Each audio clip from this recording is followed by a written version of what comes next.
What's up, folks? Mike for CMCC Builds here with another 5-minute build where we create a character build in less than 5 minutes. Friendly reminder to those that may be new, the goal of the 5-minute build series is to take widely known builds like the Sorkadin or Hexblade or Hexadin and quickly recap the version of the build that I prefer. It's a quick stop shop for those common build archetypes. If you're looking for more unique builds, I direct you to my fictional or optimized character build series for the 20 to 30 minute in-depth breakdowns of those builds. I want to quickly thank today's sponsor, Describe, the award-winning TTRPG publisher of lush descriptions, immersive sounds, and interactive maps. If you're looking for an easy way to dive into the world of tabletop gaming, or even if you're a seasoned vet, Describe is a fantastic option. If you're on the fence about whether to sign up, go for it. They have so much great content to offer, you'll love it, and it does wonders for this channel. Check out the link below, describe.com/CMCC. Use that link and the code CMCC to get 10% off your first payment.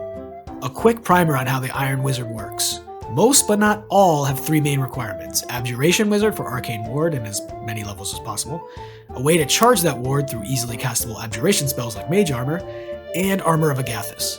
The interaction, which has the ward taking the damage before your temp hit points gets drained, means your Armor of Agathis will stay up longer and continue to dish out damage. Armor and shield proficiencies to make you even tankier are a nice optional requirement. The traditional Iron Wizard build takes the Hobgoblin race for the stat increases, light armor proficiency, and saving face for bonuses to saving throws. Variations of the build then take anywhere from 0 to 2 levels in Hexblade, depending on the level of cheese you're comfortable with. Spamming Armor of Shadows to pump your arcane ward may not be for everyone. All right. Let's get rockin'! With the release of Tasha's, allowing you to change racial ASI, and with the release of the latest version of the Hobgoblin that lacks armor proficiency and the nerf Fortune of the Many, Hobgoblin isn't quite the draw it once was. Fortunately, a new top contender has emerged, the Mark of Warding Dwarf. In addition to the base dwarf abilities of Dark Vision, added proficiencies, and Dwarven Resilience, the Mark of Warding Dwarf provides 2 key abilities for this build: Wards and Seals, and the Spells of the Mark. Wards and Seals allows you to cast the Alarm, Mage Armor, and the Arcane Lock spells with the trait. All 3 can be cast for free once per day, pumping your ward and giving you or an ally a nice AC boost, especially if you decide to go straight wizard with this build, which is a completely viable option. Spells of the Mark adds 1 key spell to your spell list, and that of course is Armor of Agathis. This makes it a wizard spell for you. It also allows you to upcast a spell, where something like Magic Initiate would force you to cast it only at level 1. And upcasting is absolutely something this build wants to do. With your ability scores taking 8 in Strength, 12 in Dexterity, 14 in Constitution, 15 Intelligence, 14 Wisdom, and 10 Charisma. With your racial ASI bump Con to 15 and Intelligence to 17. Unfortunately, those are going to be odd for a little while, so buckle up or switch around your feats to round those off as soon as makes you comfortable. At level 1, we're taking a dip into Cleric. There are many good domain options. We're going with Forge for the AC bonuses through Heavy Armor and +1 feature, and because it's not Peace Domain, which is actually a very strong choice here. Take the usual suspects for 1-level Cleric dips, Guidance, Mending, and Thaumaturgy as cantrips with no saves, and Bless, Healing Word, and Sanctuary. From level 2 on, we're going straight Wizard. At level 3, of course, take Abjuration. At level 5, you get your first ASI feat, and here take Eldritch Adept to grab Armor of Shadows for an at-will casting of Mage Armor.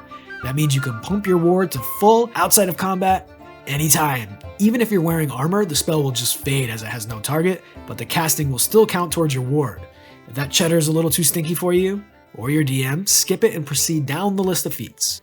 By this point, you have everything you need to make this build operate full bore. Past Wizard 5, make sure you pick up Counterspell and Dispel Magic at some point because of how it interacts with your ward, and the bonuses you get at level 10 to the rolls for those spells. Wizard 6 lets you use your ward on allies, so don't hesitate to use it and recharge it out of combat. Wizard 8, level 9, take Fey Touch Intelligence to round off that intelligence score to 18 and get a free casting of Misty Step and Gift of Alacrity. This solves 2 issues, mobility and a moderately low initiative. With a 25-foot move speed, even wearing heavy armor because you're a dwarf, movement will be an issue from time to time. This, along with spells like Longstrider and Expeditious Retreat, will help with that. Gift of Alacrity is simply a fantastic way to solve for the low int rolls. A D8 does wonders here. Wizard 12, take Resilient Con to get your Constitution up to 16 for added hit points and security on your concentration checks. Wizard 14 gives advantage on saving throws against spells and resistance to spell damage. Fantastic ability, but it doesn't stack with similar racial features, so be sure to choose your race wisely if you're not going with Mark of Warding. At Wizard 16, max out Intelligence, and at 19, take a feat that rounds out your weaknesses. Lucky is a surefire way to handle this, but something like Alert or Warcaster may prove useful depending on your party and playstyle. Spell Mastery, choose the usual suspects. I'd leave Agathis off here because you'll want to upcast this most often. Shield and Misty Step are great options, of course.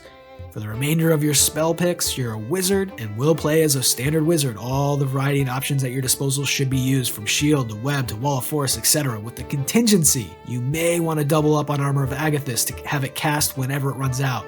Well, that's the build. Let me know what you do differently down in the comments. Please like the video if you like the video, and consider subscribing or even joining my Patreon to get write-ups of this build and any others, along with other cool perks. See you here next time.